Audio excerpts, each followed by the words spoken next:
Holocaust Remembrance Day, a day to reflect on one of the darkest periods in our history.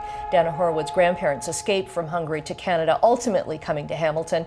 She's screening her documentary on their experiences, Margaret and Arthur's story, at the Hamilton Hebrew Academy a little bit later this morning. And you screened it last night at the Temple Anshe Shalom as well. A really important lesson here that we can't forget. Absolutely. This is a very, very important day. We need to spread the message that we can never forget. There's so few Holocaust survivors left, and my movie is what I've made to share with the world and make sure that we show it and teach children as much as we can. Right, we're going to show a little bit of your movie now while we keep talking about it, but this all came from one of your daughters who wanted to know what your grandmother's Holocaust story was. Exactly. It was actually at my grandmother's funeral. My 11-year-old daughter, Sari, turned to me and said, "Mommy, why don't I know Grandma and Grandpa's Holocaust story?" As I'm telling the tale. And what was their story? I mean, theirs was a story of survival. Theirs was definitely a story of survival. My movie takes you back to Hungary before the war, shows their life in Hungary. They lived a very similar life like we live today in Canada, and they had a wonderful life. And then, unfortunately, things started changing. My grandmother was taken away to Auschwitz. My grandfather was at another camp. Thank goodness after the war they found each other. They did survive. They lost most of their families and eventually escaped to Canada. Right, for a new life. And you're now spreading the message that we cannot, because as new generations come along, we're that much farther removed from what happened, and we can't be. Absolutely. And you've been going to schools showing the documentaries, and you were telling me before the break about one.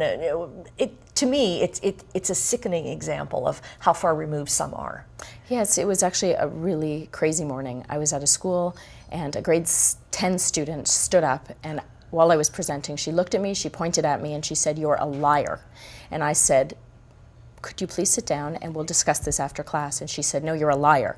At which point the teacher got the principal involved. Meaning that the Holocaust didn't happen, and... Exactly. She said, "You're a liar, it didn't happen." The principal came in. He actually ended up taking her out of the room. When I was finished the presentation, he came to me and he said to me, "Danna, how would you feel about sitting down with this girl and her parents and discussing why you're here?" And I said I'd be happy to. So about a week and a half later, I went into his office. I sat down with the family. I spent about 10 minutes talking and explaining how I teach my children to love. And it's really important that we share these stories so these sorts of things never happened. And they listened, and I got up, I left. Half an hour later, the principal called me back into the room, and he said, "Dan, I need to tell you something." And I said, "What?" And he said that the mother and daughter walked out of the room, and the father looked at him and said, "She's not lying, is she?" Really? So this is kind of a product of her environment kind of thing. It's just not one girl just kind of standing up and saying, "Okay, I'm going to be a rebel and do this," kind of thing. You know, I feel really bad for her. You know, she was taught since a young age not to love, unfortunately.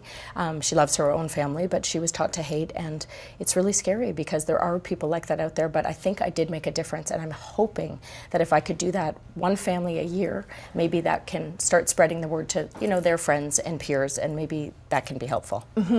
Now, what is so important this year, do you think? There's a different message, I know, on most Holocaust Remembrance Day. Is there a theme today? Is it still reaching out to that younger generation who just, you know, did that really happen? How could that happen? Definitely the theme is, for me this year, it's actually a little bit different. It's the same every year. We want to remember, we can never forget, but this year, actually, yesterday, which was Holocaust Education Night at our temple, my daughter, who is 17 now, was walking in Auschwitz yesterday morning, and that's where my grandmother marched. Right. So for me, this year is a little bit different, a little bit more powerful. Was that her first trip there? Yes. Yes. Such a powerful trip there. Very, very powerful. So it's all about getting back to the roots then, and seeing something tangible that way. And in world politics today, we're seeing so much hatred and division again, and you're thinking, okay, this could happen again. It absolutely could, and as we know, as we see what's going on in different parts of the world, it is happening again. And we need to make sure to spread the word, educate kids, educate adults. We have to make sure this never happens again, and the only way we can do that is if we keep talking about it and making sure to educate people that some people just don't even know about it. Right. Okay, and that's what you've done so well with your foundation now. It's called Margaret's Legacy, and we're going to get a link up to our website on that. But thanks so much for coming in and for educating people, and your education is just spreading around the world. So thanks so much, Danna, for coming in. Thank you so much. We're going to wrap up Morning Live right now, and we'll see you tomorrow. Thanks for joining us.